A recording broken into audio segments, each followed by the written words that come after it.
আমি কেমন করে তার দোষ দেব? আসলে তো তার কোনো দোষ নেই। এত কিছুর পরও আমি তাকে ভালোবেসে যাই। সে আমার এত অবহেলা করে, তারপরও আমি তারে ভালোবাসি।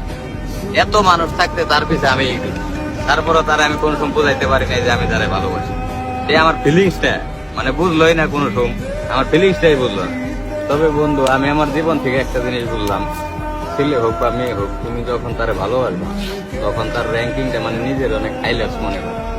মানে ও কোনো সময় এটা বোঝার চেষ্টা করে না যে দুনিয়ায় এত মানুষ থাকতে আমারে ভালোবাসে। এটা কখনোই বোঝে না। মানে ওই ভালোবাসাটা উল্টায় না, মানে আমি সেরা বা আমি একবার অনেক সুন্দরী এই হিসাবে কোন সময় এটা ভাবে না যে এত মানুষ থাকতে আমারে ভালোবাসে। ভালোবাসা বন্ধু অন্যরকম জিনিস, সবার দিকে তো আসে। তার দিকে তাকালেই মনে করো শান্তি, তার মুখটা দেখলেই শান্তি, কিন্তু এই ফিলিংসটা আমি কোনোদিন তারে বোঝাইতে পারি না।